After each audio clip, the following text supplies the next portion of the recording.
up, LA? The Max Kellerman Show on ESPN Radio, ESPN News, the ESPN app, Sirius XM Channel 80, and on your smart speaker. Reach me at 888-SAY-ESPN, 888-729-3776.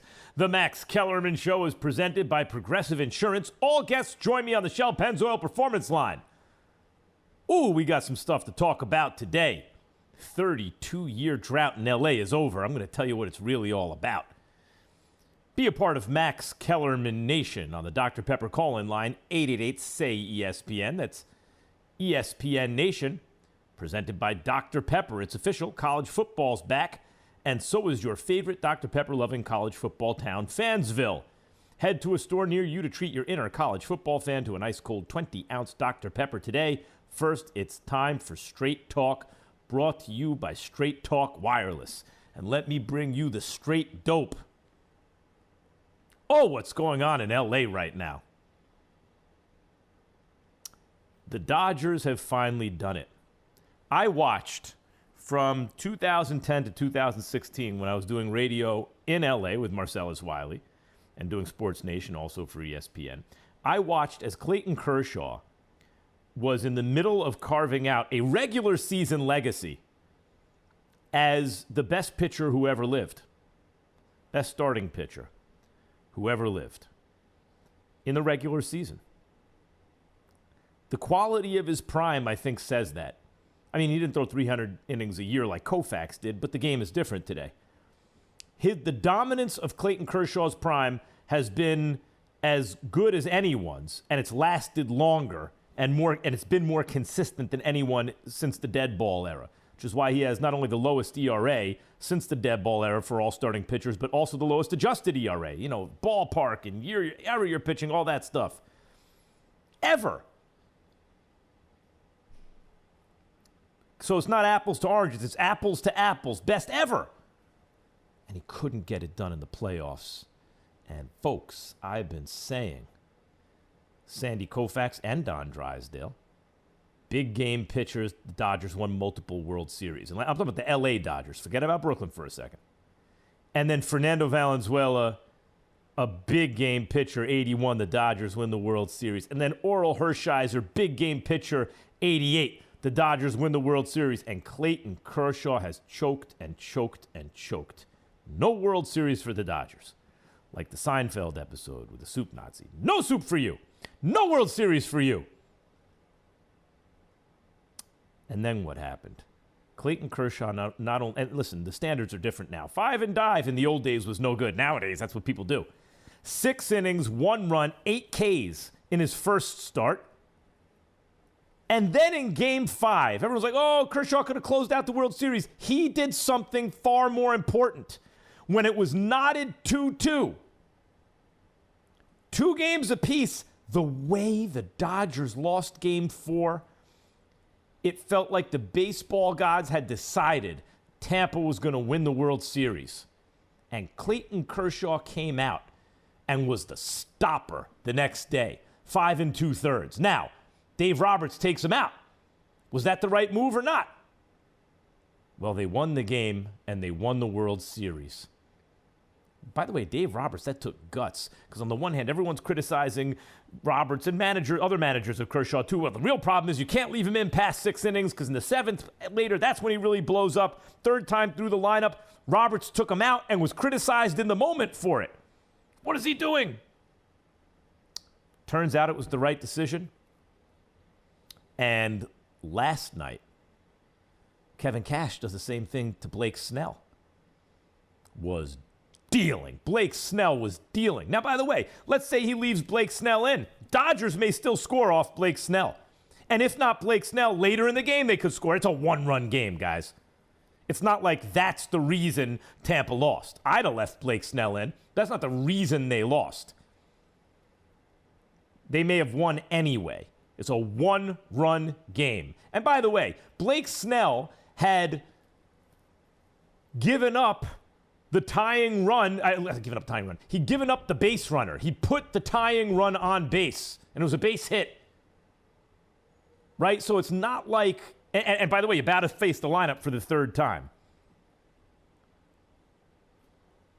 Cash thought better to go with a fresh arm. I would not have done it, but I think you could actually make the argument. The Dodgers won the World Series. Clayton Kershaw finally came through, and the Dodgers won the World Series. By the way, as a Yankees fan, I can tell you, see Andrew Friedman? For everyone who's like, oh, the analytics. See, that's the problem with analytics. The analytics said take Blake Snell out, and you listen to the analytics. Oh, shut up. Do you know how stupid you have to be to come on, stop that.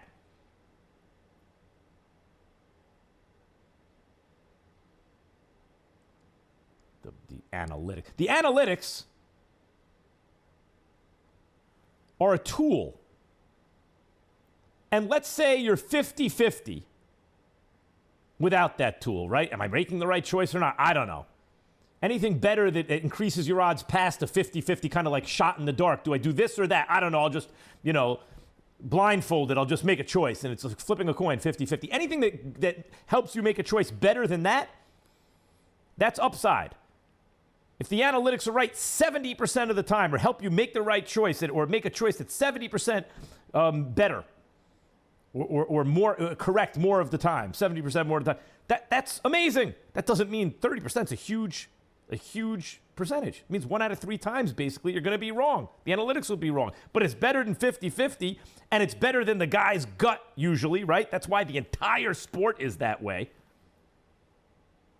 And by the way, there's no way to prove that, he can't prove a counterfactual. What happens if you leave Snell in? He's dealing, maybe he makes it to the 7th inning, the 8th inning. The relief pitchers come in, the same thing could happen easily. Because, by the way, the Dodgers didn't give up any more runs. What'd that have to do with Blake Snell? So the Rays' entire staff, including Snell, would have had to hold the Dodgers to no runs the entire game to avoid extra innings at least. You can't say that cost them the game. But Andrew Friedman, like he takes over the Dodgers. Understand, he left Tampa. The Dodgers poached him from the Tampa Bay Rays. And the Tampa Bay Rays left in place the kind of architecture that he had created there, the foundation. And then he brought what he did to the Dodgers. And guess what happened? Those two meet in the World Series. This is the Analytics World Series. And I'll say something else about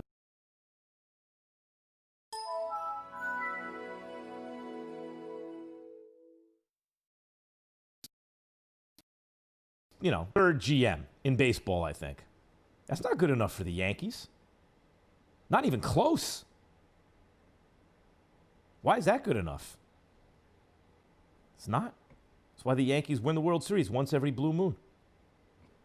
Andrew Friedman created left a blueprint for success in Tampa and brought it with him to the Dodgers, and they played money ball with money and just won the World Series. Friedman is an elite GM. That's the guy Yankees should have hired. Should have gotten rid of Cashman. As good as he is, he's not the best. And why shouldn't they have the best? Know who has the best? The Dodgers. And they won. Look at what's happening in Los Angeles right now. The Dodgers, the Lakers, the Rams are good. The Chargers have a quarterback. Look at what's happening. And Los Angeles, you're welcome for the Lakers. I reverse jinxed the Lakers. I'm a basketball jinx. I changed allegiances from the Knicks to the Lakers. And as soon as I did, the Lakers went through the worst period in their franchise history. And I thought, how am I going to undo this curse? The Max Kellerman curse. And I figured it out. I'll pick against the Lakers. I'll take the Clippers to win the championship.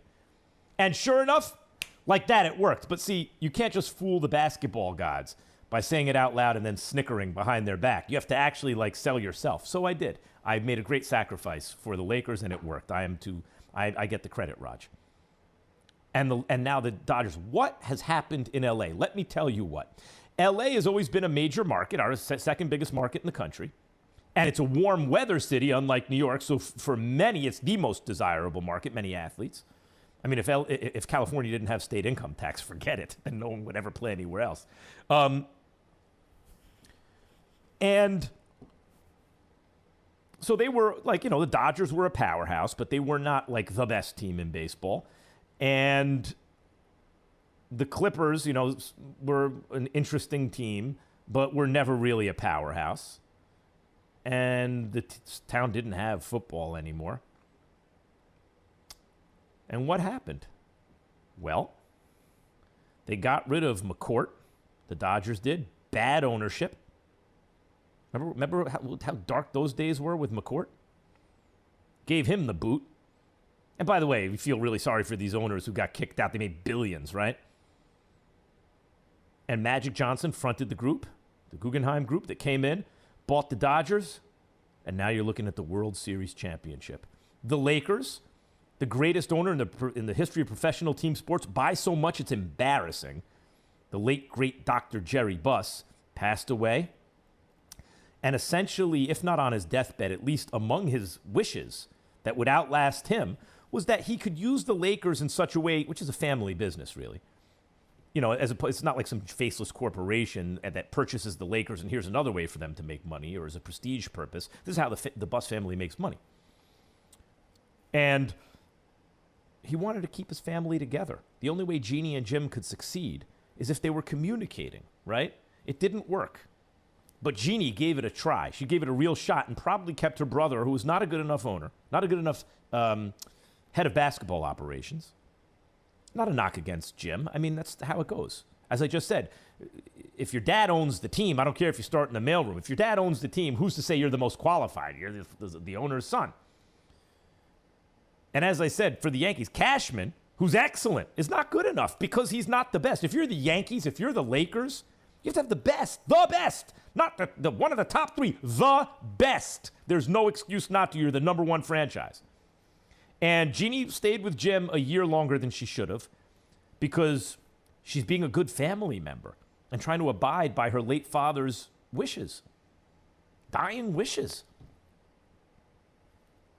Stayed with him 1 year longer than she ought to have.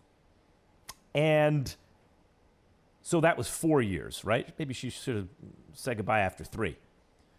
Jeannie then did her thing, independent of her dad, for the last 3 seasons. And in the 3rd year, she wins the championship.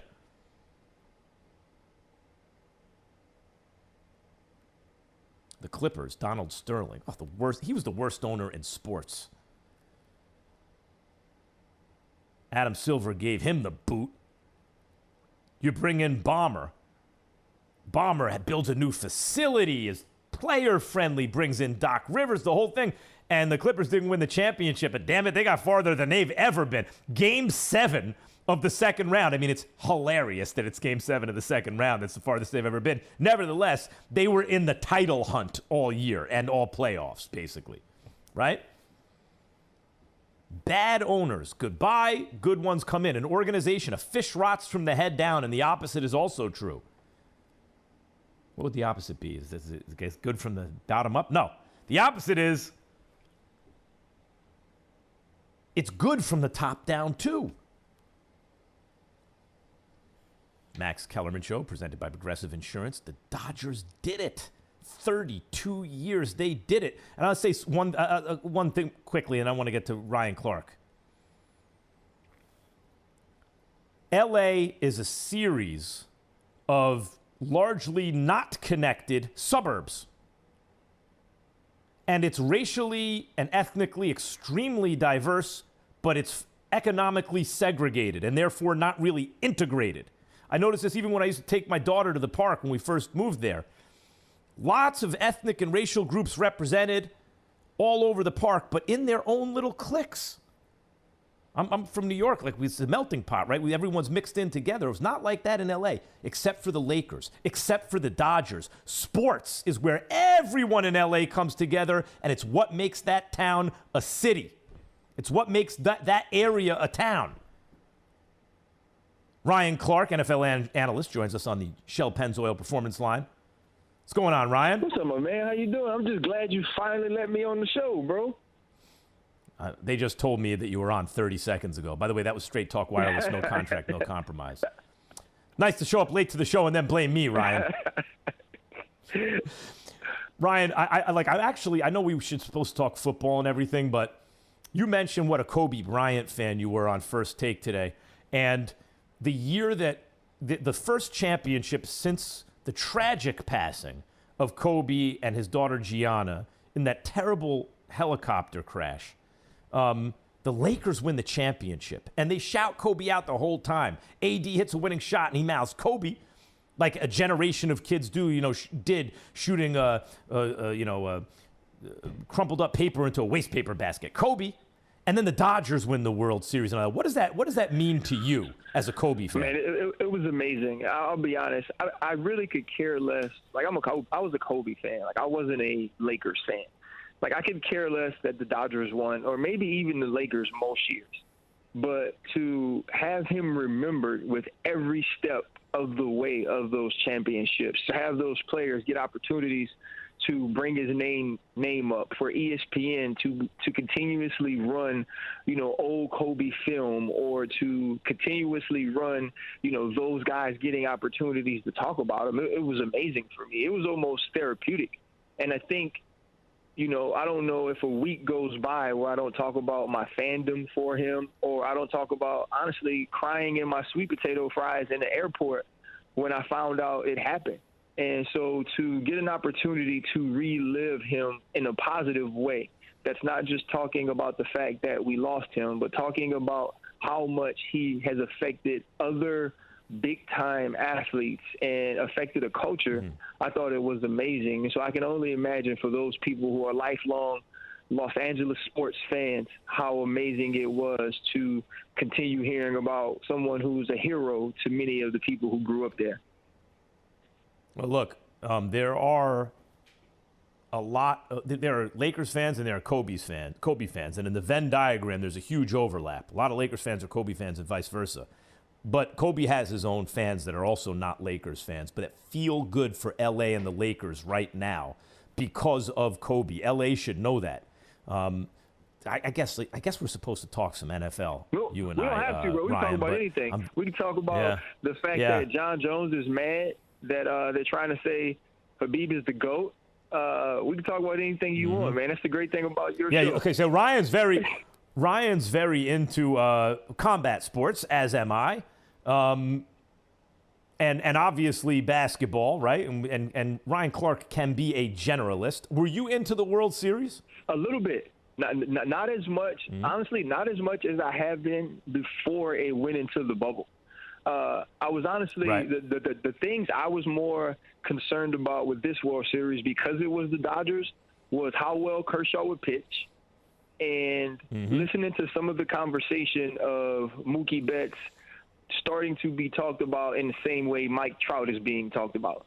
Obviously both 5'2" guys, but also Mookie Betts is now, because of how baseball is being played and because of the time of year it is, he was in a situation that Mike Trout's really never been in. And, for as much as we love these great baseball players, they make their names in October. Like that's what exactly right. By the way, it's exactly right. I like Mike Trout is, to me, it's not like regular season. Again, I don't think it's as close as other people think. I think Mike Trout's clearly 100%. the best player in baseball. 100%. But why would I discount extremely high leverage games where Trout's barely played, and then when he did, he didn't hit? And Mookie Betts just did that, right? Like, you can't discount that. That counts. Robin Lundberg, who used to produce me on the radio, he was my researcher way back in the day on Around the Horn and IMAX, and now does stuff for Sports Illustrated, for SI.com, tweeted out today that, he doesn't know if he's better than Mike Trout, but if he could be any baseball player, he'd want to be Mookie Betts. And Ryan, I know exactly what he means. Yeah, when you got to think about the moment too, though, Max. The Mike Trout thing is what we hear and what we study. Like, I have a facility here, and this is the reason I got into baseball after I retired. And one of my partners won 2 World Series, so we constantly talk about athletes in baseball. Like, if you look at who's your partner? Hold on, who's your partner that won 2 World Series? His name's Ryan Terrio. He won a World Series in San Francisco and in Chicago. Gotcha. And so when I talk to him and he's talking about these things, I started to say, okay, because he's always, and this is off the subject, he's always sponsoring inner city kids and a lot of African American kids here in Baton Rouge at our facility, because he believes those type of athletes can be transcendent players. He played with Barry Bonds, and he talks about getting people who aren't just skilled, who don't just work on playing baseball from a young age, but are true athletes, play multiple sports, and then putting them in baseball. And to me, when I look at Mookie Betts and I look at Mike Trout, that's the type of athletes I see. But as we've learned to love our athletes, isn't it about clutch moments? Isn't it about timing out that hit and getting in the home? You know, isn't it about? It is, although there's a lot of debate about whether clutch hitting actually exists. And like whether it's just an issue of sample size. Nevertheless, what you did is what you did. Yes. Mookie Betts is in Boston, they win the World Series. Yep. He goes to L.A., they win the World Series. And in both cases, he's an enormous part of it, right? And he plays there's something so exciting about watching him play because he has passion for the game. And you can always see that in athletes, like who really loves it. This dude loves it. Mike Trout looks like a football player who they taught to play baseball and has ridiculous talent, right? Mookie Betts just looks like a little baseball player. Right. Yeah. And Ryan Clark was a football player, but we did not talk football this week because there are other stuff on. By the way, real quick, Bones Jones, you like what he said about Habib? You think he is the GOAT, Jones? I think Jones is the GOAT, to be honest with you, and not because I think that he has always been the most dominant in every championship fight, but he's won 15 of them. You know, it's about what he's done. And now, you know, I text you about any combat sport that happens, whether it was Lopez, Lomo, obviously Habib, Gaethje. That was, though, for a championship fight, probably one of the most dominant performances I've ever seen. That of a fight that we thought could be close. I agree with you.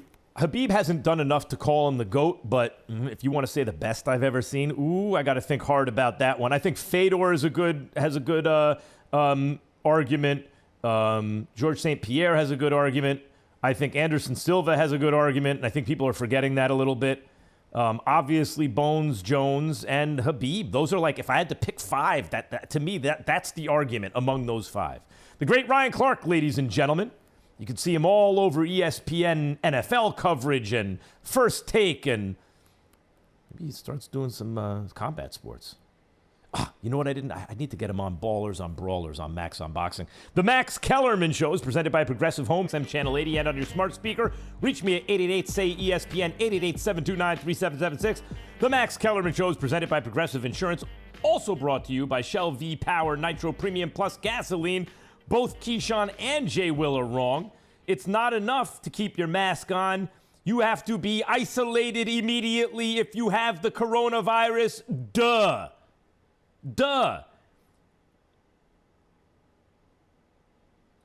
It's very hard being the smartest man on earth, Raj. Very difficult sometimes. I feel very alone. How do you do it? Listen to me. And it's not even that I'm so smart. It's that in the land of the blind, the one-eyed man is king. Oh, I like that. That's what it is. On a planet full of people who can't think. By the way, Jay, Will, and Key are smart compared to the rest of you. That's what's scary. Listen, I understand their argument. Keyshawn's like, game's over. You won the World Series. You're going to celebrate. And Jay is like, keep your mask on at least. But let me tell everybody something. The reason everyone even feels this way is because of the level of irresponsibility, the level of selfishness and lack of regard for anyone else that we see at the highest levels of our government. That's why people feel this way. Understand, there's a pandemic in 1918, the so-called Spanish flu, right? Killed 50 million people worldwide. Back then, when the world's population was much smaller, and it hit the United States hard too. And what they found in studies of the 1918 pandemic is different cities had different outcomes in terms of how healthy or sick they were, what the death toll was, stuff like that. And you know what? And it wasn't just population density. You would think cities where people living closer to each other, it was worse. Not just that. That had an influence. Not just that. How early did they close up?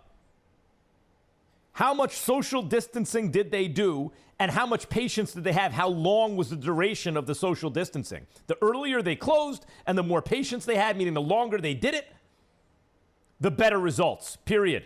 we knew all this going into this pandemic. Remember when we were told by the president, it's 15 people, soon to be 0? The White House, by the way, according to CNN, listed ending the coronavirus pandemic on a list of this administration's science and technology accomplishments. Ending the corona pandemic. That's the worst kind of lie and propaganda. I'd expect that in a communist or a fascist country, but that is fundamentally un-American, that level of propaganda. And it has had a trickle-down effect in our country where people are just doing stupid things. Now, let me say this. I understand, in fact, the following. While the cases are higher than ever of COVID-19, there are more cases per day now than ever before, over 70,000. It's spiking again, and the cold weather hasn't even really gotten here yet in the Northeast. While that is the case, the fact also remains that the percentage of cases resulting in death has gone down significantly as a percentage because we know more about the disease now than we did 3 or 4 months ago. So the lowest estimates I've read, it's like 0.25% of people who have it, right? Resulting in fatalities. But even if I told you there's a 1 in 400 chance that if you got in this airplane, you're going to die, would you get on that flight? Or would you play Russian roulette even knowing it's only a 1 in 400 chance? 399 times out of 400, you're going to be all right. But boy, that 1 out of 400, that's not a good enough. Those are not good enough odds to play with your life. Well, where are we going, though, Max? Let alone getting very sick and all that, right? And it's not even about you. Like the social distancing and the mask wearing is not about you. It's about the most vulnerable among us. When you wear a mask, you're protecting other people. It's a selfless act, right? Okay. So Justin Turner, who had every reason to want to celebrate. He was a weak-hitting infielder with the Mets originally. The Dodgers picked him up, and he's been raking since then. To find a third baseman who can play the position and hit like Justin Turner is not easy at all, even in this Major League Baseball era. It's not easy. He's been fantastic. I understand why he'd want to celebrate. Sucks that he can't, but he should not have. Jessica Mendoza was on First Take today arguing, look, if you leave it up to the individual, of course they're going to go out there. That's why Major League Baseball shouldn't have left it up to the end. They should have made the decision. I agree with that. Baseball should have been the grown-ups here. The Dodgers should have been the grown-ups here. Justin Turner should have been a grown-up here. And I also understand that I need 60 seconds, guys. I know they want me to break. I also understand this. Not only is the percentage of cases death toll down as a percentage of cases, but the cases are skyrocketing. But if you're outside, you're much safer than inside because it's the percentage of disease in the air versus the volume of air, right? So if you're outside, it's much safer, and they were outside. If you wear a mask, that's really effective in not spreading it. And not the entire time. He pulled his mask down with Dave Roberts sitting right next to him, who's almost 50 years old. And he kissed his wife. He might think, oh, my wife already has it if I have it. But he otherwise had his mask on the field. That's not good enough, people.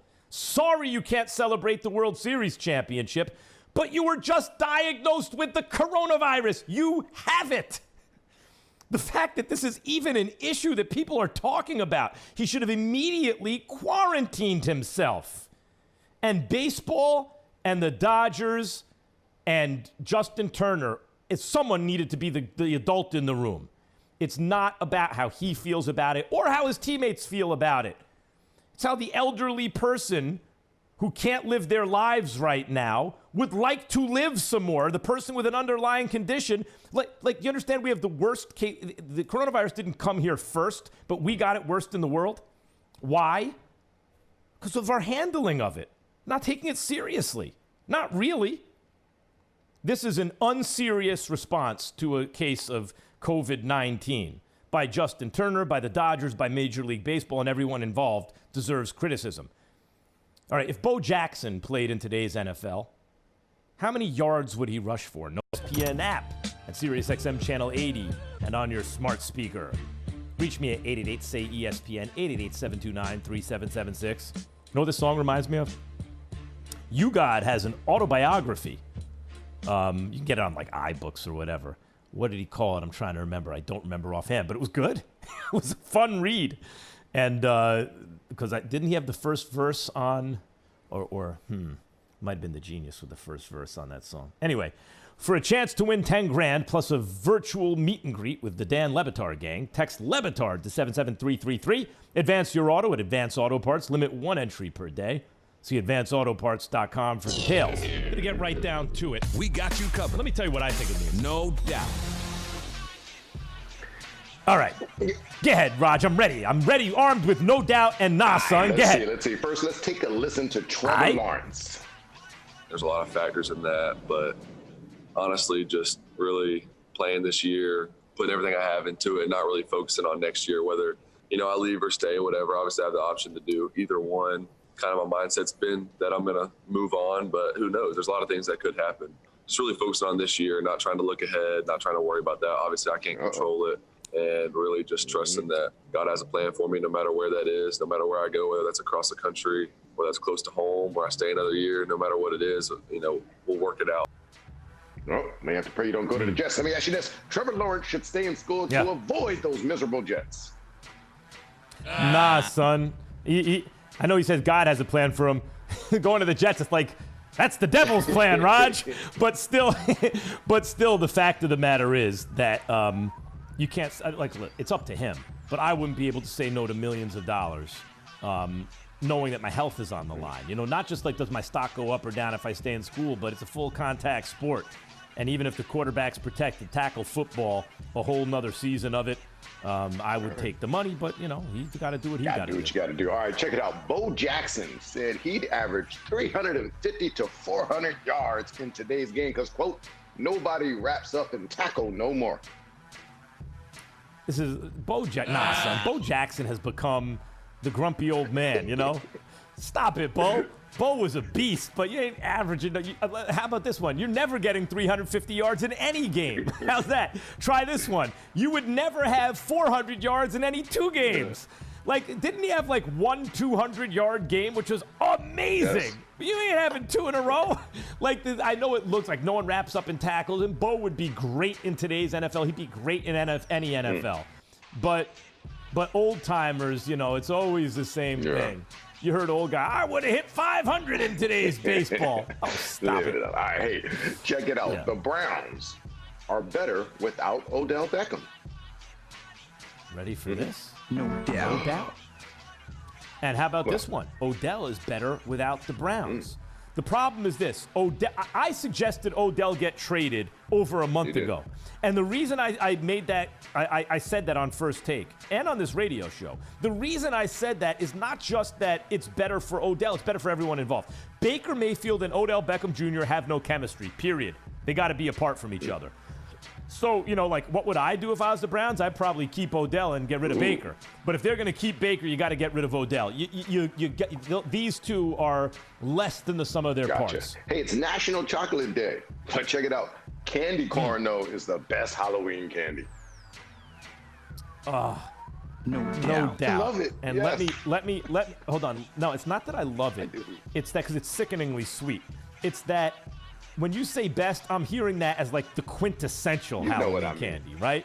Candy corn is the Halloween candy. Like, I used to play a game with my brother, my late great brother Sam, the king of all game, right? So it's like, what is the king of all beverages, right? You could go water, or you could go Coca-Cola. What's the king of all cars is a better example. You could go like a Rolls Royce, or you could go like a Ford. In other words, is it the most popular one, or the most accessible one, or is it the highest end thing, right? Or is it the thing that's quintessentially that thing? Like, what's the king of all condiments? Ketchup, obviously, right? Like, I prefer mustard, but ketchup is the king of all condiments. King of all Halloween candy is candy corn. Like, that's what it is. So, that's how I would phrase it. No doubt. Yeah, even if I don't like it. Well, I do. Eat every color one at a time. First the top part, then the middle orange, and then the bottom the yellow. Yep. It's delicious. I don't know if it's delicious, Yep, but I that's like the right way to eat candy that's corn. That's the way you got to do it, man. It's just too sweet, Raj. It's candy. It's too sweet. It's not a vegetable. Yeah, but I understand. But how much, too much sweetness all at once. Up next, I'm going to answer the question hovering around this World Series. Next, Kellerman Show on ESPN Radio, ESPN News, the ESPN app, Sirius XM Channel 80, and on your smart speaker, 888-SAY-ESPN, 729-3776. The Max Kellerman Show is presented by Progressive Insurance. All guests join us on the Shell Pennzoil Performance Line. The Rays, Kevin Cash, who had more than a cup of coffee in the majors. He was a backup catcher for the Rays briefly in the early aughts, as they are sometimes referred to by me. Pulled Blake Snell in the sixth inning of Game 6 of the World Series. Snell was dealing. Tossing a shutout. Struck everyone out. Dodgers came back and won, and boy, is Kevin Cash getting killed today. Rays were leading 1-0 at the time, and Snell was pitching really well. He hadn't pitched past 6 since last July. Remember, he won the Cy Young in the AL in 2018, then had arthroscopic surgery last season, and then this season came back and was working his way back to his previous form. Tossed 5 1/3, gave up 2 hits. You know, he had just, there was a base hit. He just given up a base hit in the previous at-bat. And in a 1-run game, Kevin Cash is thinking, look, I'm better off with fresh arms. And I was like, oh, the analytics, you see? Hey, everyone. Analytics are a tool. And sometimes you can use that tool and get to the wrong result. Sometimes you made the right decision and it turned out wrong. You know, if you just said eeny, meeny, miny, mo, and you had 2 decisions and you picked one, like flipping a coin, you'd be right 50% of the time, right? And for that, why even have a manager? Have a monkey do it. But if you use a tool that, say, makes you right 70% of the time, that's very valuable. But then 30% of the time, you're going to be wrong. Better than being wrong 50% of the time. Do you understand the reason the entire league is every single front office has 1 million guys with PhDs from MIT is not because analytics doesn't work, duh. But this didn't have to do with analytics to me. I'd have left him in, and I use analytics as a tool. I'd have left him in because he was dealing.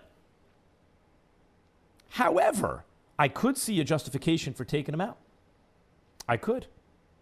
Like, if you ever play chess, sometimes if you want to know what to do, picture it from the point of view of your opponent. What would you, as the opponent, not want to see you do, right? And do that. And the Dodgers were all psyched that Snell came out of the game. But recall, Dave Roberts, in the previous game, yanked Clayton Kershaw 5 2/3, and at that moment, people were like, why are you taking Kershaw out? And that was with the knowledge that Kershaw blew up after 6 innings, and they were getting pretty close to that point. And it worked for the Dodgers. Let me say something. I would not have taken Snell out. I think it was a mistake. In a 1-run game, when the tying run's on base, and you're about to see a...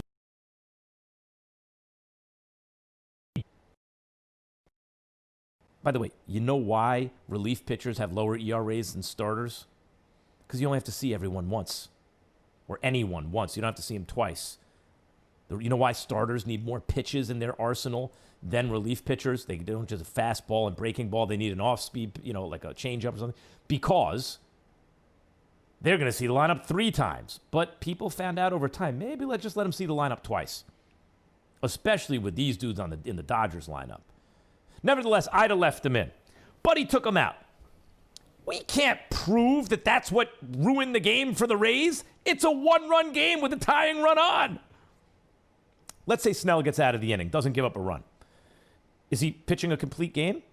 You don't think at any point he's, the way the Dodgers can work a count, that maybe he's way so over a pitch limit he loses effectiveness and they got to yank him anyway? In a 1-run game in the World Series where they're facing elimination, when you have fresh arms in the pen.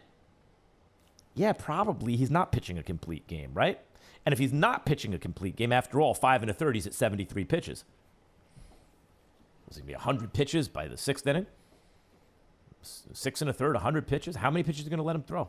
And by the way, the reason everyone throws so much harder now than they used to is because everyone is throwing each pitch harder, which takes a greater toll on your arm. When I was a kid, if a pitcher hit 100 on the radar gun once in 2 or 3 seasons, it would be big news. Oh, my God, that dude threw 100. You see that pitch? Nolan Ryan, Goose Garcetti threw 100. Now everyone throws 100 miles an hour because they're going all out and they're pitching fewer innings. So they're going harder. But let's say Snell was having this incredible game. He's going to 120 pitches like the old days, right? Before he stopped being effective. Who's to say that gets him the complete game? Maybe he's in the 8th inning now. Understand, the Dodgers held the Rays to 0 runs after they gave up the 1. So in order to avoid extra innings even, Snell plus the bullpen could not give up a single run or they're in extra innings. And is everyone so sure that wasn't going to happen if you leave Snell in? Stop it. You don't know that. In fact, I suspect, as you do, eventually Snell and or the bullpen, which was likely to come in the game anyway at some point, would have given up a run at least. Dodgers didn't give up any more runs. You don't know that cost them the game. I don't think it was the right move, but you don't know it cost them the game. People were being critical of Dave Roberts when he did it to Kershaw. Here's Blake Snell after the game. I'm not going to question him. I mean, he's a hell of a manager, so I'm not going to question him. I'll voice my opinion, and yeah, I can only look forward to, the offseason, what I'm going to accomplish this offseason to get ready to, be the best me I can be for next year. But we came up short, and the only thing you can do from this point is get better and focus on what I can do to be better for next year. This year is over with. Congrats to the Dodgers. They played better than us. And they earned it, so good job to them. But I want to be the guy that stays out there as long as I can and, give this team the chance to win every ball game, and it sucks, being pulled. That, by the way, that's a grown man answer right there. He let you know he's a competitor and he wants to keep pitching, praised his manager, and said, we didn't get it done and we need to get better. Grown man talk from Blake Snell. In under the worst possible conditions. I don't know, man. Kevin Cash raised. Did you see Snell when he pulled him out and when he was in the dugout? He wasn't grown man understanding then. He was very upset. I said grown man talk. Yeah, then he put that Snell mask on. He put that mask on in the dugout because he was saying some things up under that mask. Of course, you want to see that from a competitor. You don't want to go out there and have the starting pitcher in a World Series game with the game on the line, 1 run, facing elimination, say, here, Skip, take the ball. I can't get it done. You want a racehorse champing at the bit. Kevin Cash, Rays manager, on the rationale behind pulling Snell. The Dodgers feature is as potent as any team in the league. Personally, I felt Blake had done his job and then some. Mookie coming around for the 3rd time through. I value that. I totally respect and understand the questions that come with it. Blake gave us every opportunity to win. He was outstanding. They're not easy decisions. And that's where I came to the decision. I felt it was best after the guy got on base. Barnes hit the single. Didn't want Mookie or Seager seeing Blake a 3rd time. Dude, the hitters today are so good. And the pitchers are going so hard that you don't want to see But, okay, let me ask you this, everybody. Mookie Betts was very happy that Snell came out of the game and said so. Are you sure that Snell was going to get them out with the tying run on? They could have left Snell in the game, and Snell could have gotten them out indeed, and the Rays still might have lost because the Dodgers gave up no more runs after that. Snell plus the bullpen would have had to pitch a shutout the rest of the way to preserve a 1-0 lead. That was unlikely anyway. Joining me now on the Shell Pennzoil Performance Line, the mayor of Titletown. Some people call it Tinseltown, but Mayor Garcetti, it is now Titletown. How are you feeling this afternoon? Incredible. I mean, this is, I've often said Los Angeles is the sports capital of the world. It certainly feels like it this month. And I've been waiting 32 years for this moment. I know you're a Columbia guy. I was at Columbia in a freshman dorm in Fernald as a first year, watching in 1988 with a couple people giving me gruff from the Bay Area playing against the A's when we won, and I've been waiting ever since. So I feel like a kid all over again. So that baseball do that to you. Baseball, I think, unlike more than any other sport, is about the generations. It's about the father to son, and increasingly now just parent to child. I think of my late great brother Sam and cutting school and buying a packs of baseball cards and trading baseball cards in a stoop in New York, or going to play stickball in the summer and pretending we were the Yankees. You know, there's something about baseball that's different that way. And even for the mayor of the town. No question. I used to play Steve Garvey with my best friend Peter Sokoloff, and he would play Ron Say, and we would just reenact every play of every game we ever saw. I used to wish Garvey was hitting in the Yankees lineup in front of Reggie Jackson when I was a kid. So let's talk about championships. And Los Angeles right now. It is my contention that the following is true, and I understand you are a politician after all, so I don't know how you'll answer this, but this is how I perceived it. I lived in L.A. for 6 years doing afternoon drive on ESPN radio. That L.A. is a series of, it's not, compared to New York, not great infrastructure in terms of public transportation and the like. It is a city that is economically segregated largely. It is an extremely diverse town, but I used to take my daughter to the park, and I'd see every ethnicity and nationality represented in the park, but each in their own little cliques. It's not exactly a melting pot. But the one place where I said this is not just a bunch of or not as well-connected kind of little enclaves and suburbs, but the one place where I saw this is a city, this right here is one people. Was it Lakers games? Was it Dodgers games? Everyone from every walk of life all over Los Angeles descends upon those arenas and are all pulling in the same direction. What do you think of my theory that the Lakers and the Dodgers and sports, especially those two franchises, are more than anything else what makes the town over which you preside a city? I agree with you. I mean, I think a lot's changed. It is absolutely way more integrated than when I grew up in the San Fernando Valley. And, you see Armenians living next to Guatemalans, living next to Japanese Americans, living next to African Americans. But there's like four things in our DNA: the sun, the sand, Lakers purple and gold, and Dodger blue. And we absolutely see the entire city. I was talking to a friend of mine earlier today, and she is the daughter of Mexican immigrants. She's like, the Dodgers were our civic introduction to America. We became Americans through the Dodgers. We were proud Mexican Americans. We were proud immigrants.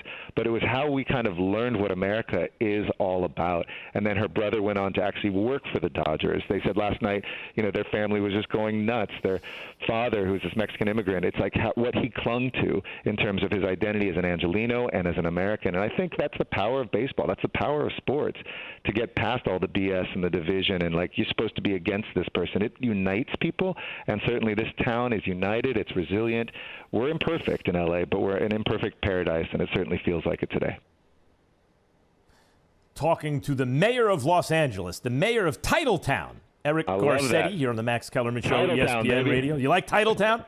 Right, from Tinseltown to Titletown. But who says it has to be an either or? It can be both. We got it. That's right. Your Honor, listen, I think of that's like within Los Angeles, how it makes it a town. Then I think about outside of L.A., what it means when L.A. is on top of the sports world. After all, the NBA championship, the World Series championship, the Rams are looking excellent. The Chargers have an excellent young quarterback. The Clippers even got to a Game 7 in the second round. It's farther than they've ever been, right? I was thinking about what it means outside Los Angeles. And go ahead, sorry. The number one American export is, in fact, our culture. We export our culture around the world. It's our number one export. And the portal through which we do it more than any other is Los Angeles, right? That's how we do it. So when LA is on top of the sports world, it not only resonates in the sense that it makes LA a city, but it also outside LA, I think means extra to people because of that. There's no question. I mean, I've been blessed either representing my city or my country, or just even before I was an elected official. I lived in Europe, I lived in Africa, I lived in Asia. I've traveled to those places, and you see somebody wearing a Dodgers cap in a village in Ethiopia. You see, in China, folks, when you hear from LA, they say, "Oh, do you know Kobe?" It is. In South Korea, where they've seen, and in Japan, where they've seen folks from their country play for the Dodgers, and whether it was Nomo or Ryu or somebody else, they're always going to be loyal to the Dodgers. It is an American brand. It is one of the greatest exports that we have, as you said. And to me, that always makes me feel home no matter where I am around the world. You can start a conversation with a complete stranger, and they're going to, depending on the generation, they're going to talk to you about Magic or Kobe or now LeBron. They're going to mention, if it's a baseball place, baseball, or just even have the logo of the Dodgers on something they're wearing, because that is the logo for LA too. And it makes me really proud, not just to be an Angelino, but to recognize that, America's at its best when people want to be like us. The Olympics are going to be coming here in 2028. You can add that to your list of the great things happening in LA, and the first Paralympics. It'll be the third time we have the Summer Games here, the first time since 1996 in America. And we want to make these great American games, because LA is America and America is LA. And at a moment when people are beating up on cities and, calling them this, that, and the other, cities are America. And, from New York to LA, from Chicago to Houston, from Seattle to Miami, it's where we go and where we see our culture and our teams. It's what we celebrate. I think it's time for us, hopefully, through this championship, to embrace our cities again, get back to work, uniting this country. I want to talk about Clayton Kershaw, but first, since you brought him up, Kobe Bryant. Yeah. Kobe and Gianna were tragically passed. They passed tragically in a horrible helicopter crash, obviously months ago. And this is the first championship in the NBA played since then. And now the Dodgers just won the World Series. And Mr. Mayor, talking to Eric Garcetti, the mayor of Los Angeles, here on the Max Kellerman Show, ESPN Radio. I brought my daughter to a basketball skills development program here in New York, Steady Buckets. Shout out Coach Mackey and Coach Lefty. and it's father-daughter thing. Like a lot of parents and their daughters, a lot of fathers and their daughters. And I'm bringing her there, and the custodian comes up and says, "Did you hear?" Because he knows me from TV. And what? And that's when I found out about it. And it was the whole gym was like choking back tears because it's Kobe and his daughter. It's all fathers and daughters at the place, and mothers and daughters. And the way AD was saying Kobe when he was shooting shots and hitting them as the Lakers won the championship, the way the Dodgers just represented LA.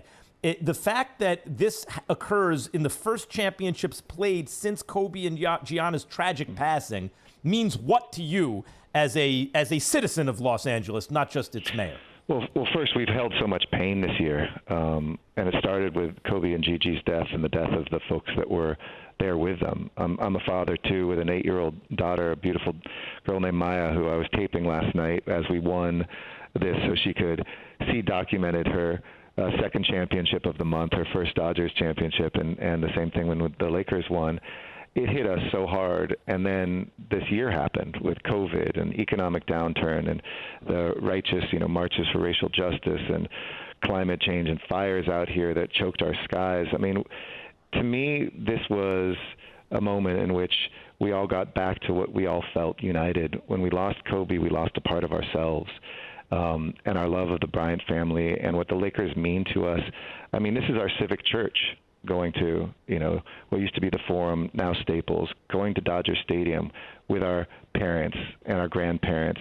My father and I and my daughter were able to watch the World Series when we lost a couple of years ago, and I so wish we could have been there last night and actually witnessed it in Dodger Stadium.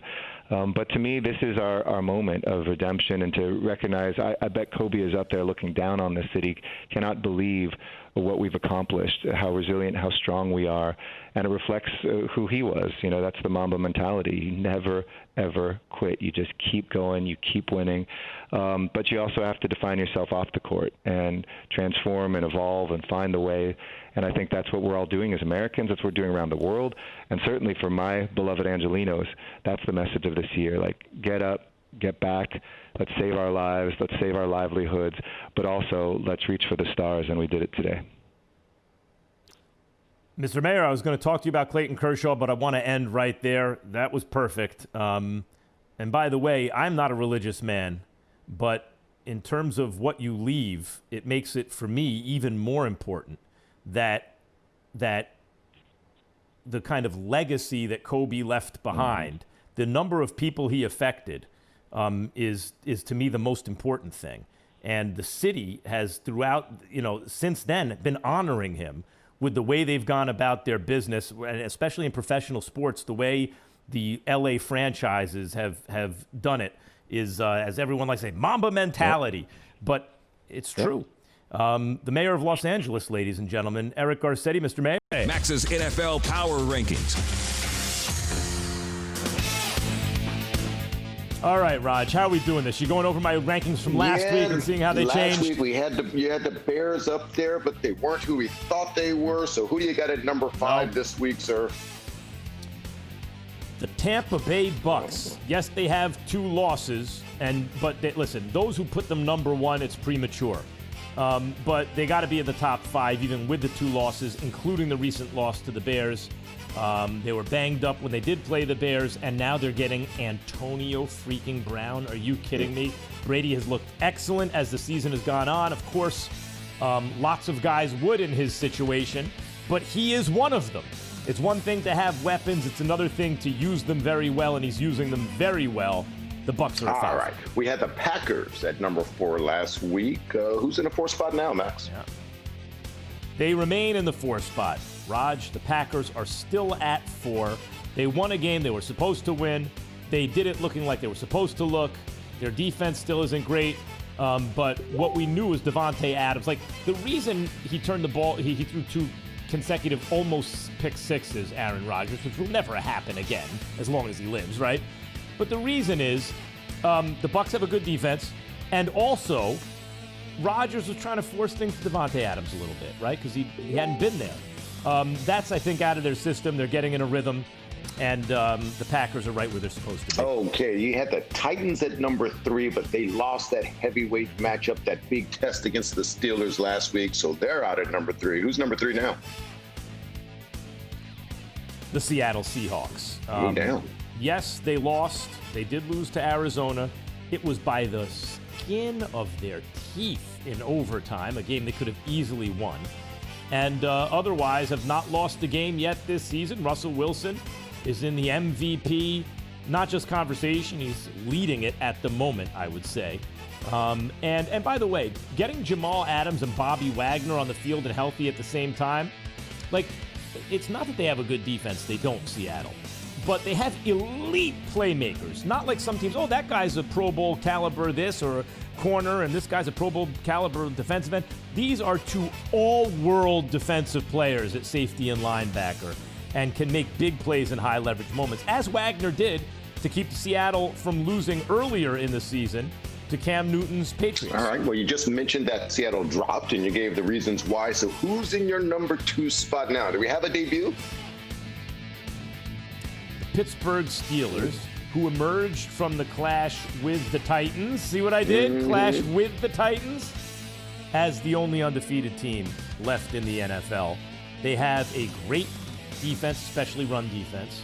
They have a quarterback who's been there. Claypool is not only outstanding in his own right, but he makes Juju Smith-Schuster that much better. Schuster's really a guy who needs another kind of elite receiver on the other side so that he doesn't have to be a number 1. And by the way, they've been running the ball well. Connor's been running the ball well. I think even though it's true, special teams was the difference against the Titans. Okay, but Pittsburgh has good special teams. Like, that's part of the team. So Pittsburgh is 2. All right, and number 1, tell us why. The Kansas City Chiefs, because every week I'm taking the Chiefs. Like, they're the best team in football. They have a slightly underrated defense at this point. They have the best quarterback I've ever laid eyes on. They have the fastest receiver who's not like a kick returner you'll ever see. They have one of the best pass-catching tight ends in the history of football. They have they have an all-world running back in his rookie season on his rookie deal, and Hilaire, who's supposed to be also a pass catcher, hasn't even really had a chance to show it because he's run the ball so well. And they just added Le'Veon Bell. And they got a great coach who just won a Super Bowl. The Chiefs are the best team in football. All right, well, that's a good list. And you just watch the trend of people keep stealing this segment and going out there and trying to have their teams ranked. And, watch it as it continues. I know. What is it?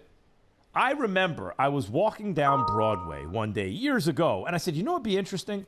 If I did a ranking of NFL teams as the season was going on. And I thought, like, what can I call this? I got it. Power Rankings. It has a sexy name. Power Rankings. And, ever since then, Raj, everyone wants to rank NFL teams. Could they at least change the name? Well, at least Stephen A. changed from it. Power Rankings? Stephen A. at least changed the name. He had some respect. Of course, your partner on First Take, he had a little respect, and he changed it to the A-list or something like that. That's fine. Stephen's A-list. Yeah. By the way, both work. Stephen's A-list works or Stephen A's list work. Stephen's A-list, though, I think is better. But the point is, right, that was good of him. Come up with your own name at least. Well. When I invented Power Rankings, I should have called them the Max Kellerman Power Rankings. Yeah, you should have branded it. You know what I mean? I should have inserted my name in. Yeah, well, that ship has sailed. I'll have to think of the next revolutionary idea, Raj. Oh, well. Maybe we'll do something with gambling or something no one ever does. Talks about NFL games and gambling. Maybe we'll try that on Friday or something. I knew I kept you around for a reason. You want to do that? You want to, pick against the spread? I think it would be great. I don't think anyone else is doing it. We should try it. I think we should. Sure. By the way, while we're at it, why only broadcast sports when I'm on TV, right? What if this network broadcasts sports 24 hours a day? Who thought of that?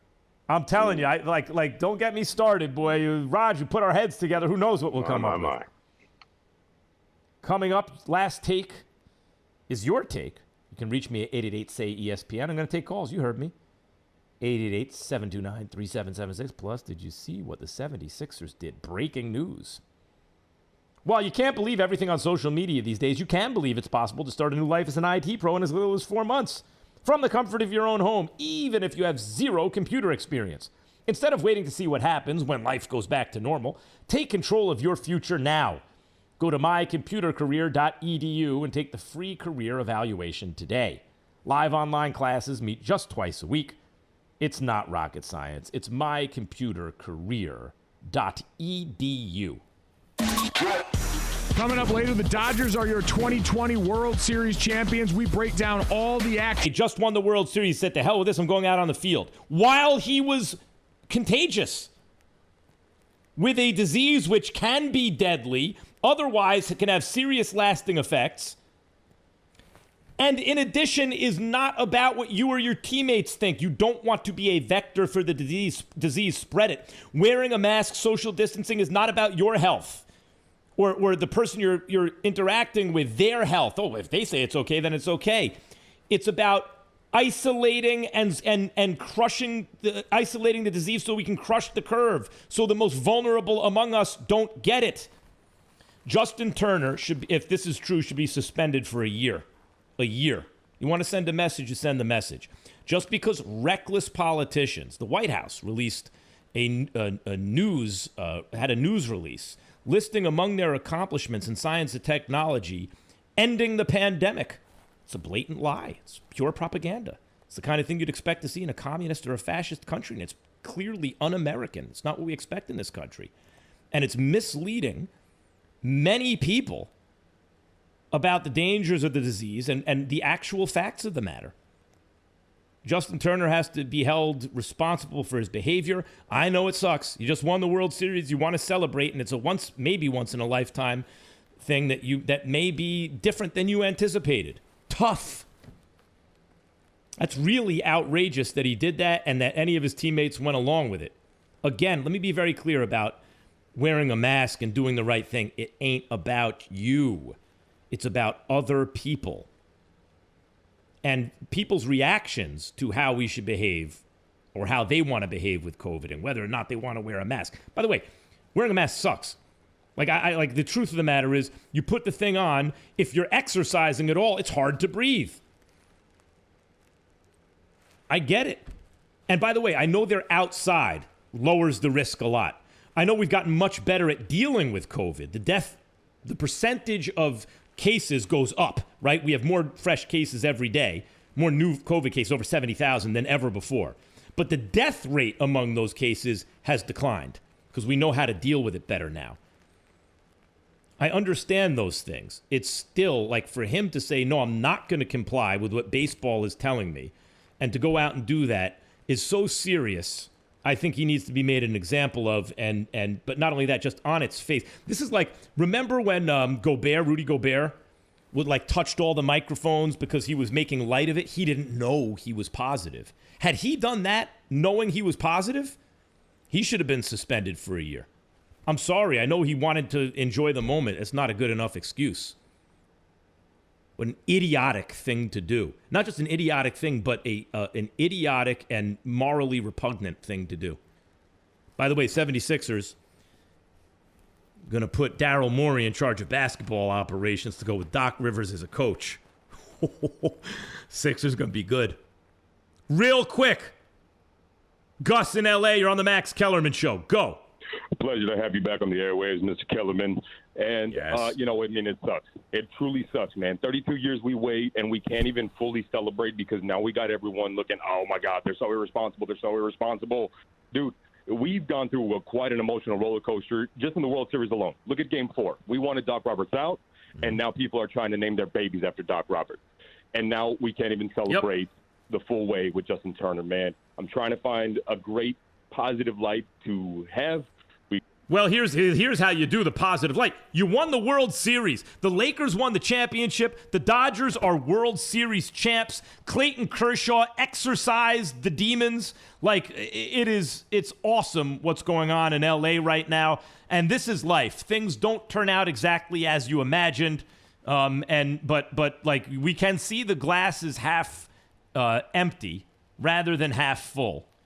And it's not just half. It's like brimming in L.A. right now. So, Justin Turner doesn't get to celebrate the way he'd like. Tough. But he did anyway, right? So because he did, I think there needs to be a punishment for Justin Turner, and a serious one.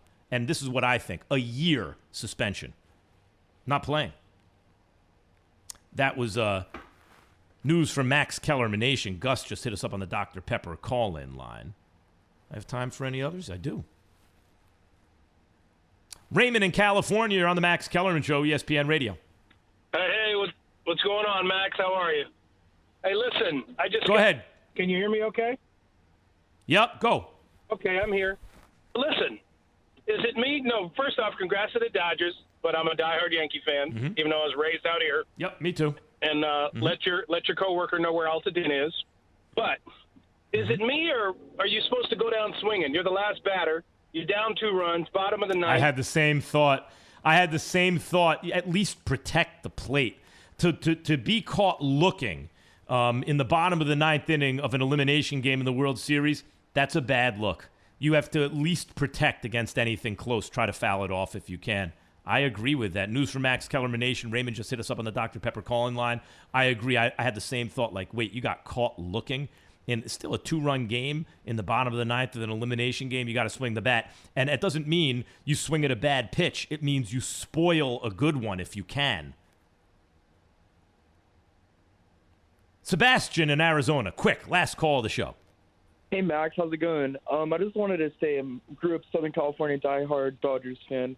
I just wanted to say that I think Julio Urias is probably the best young pitcher we have on our staff, and then we need to sign him to an extension. Look, Urias is good, and the Dodgers have a lot of good arms, and that's the Andrew Friedman effect. It's the reason Tampa's in the World Series. He left the blueprint for them. He used to have had their baseball operations. He came to L.A. and got it done in L.A. too. Tremendous job. By the way, L.A.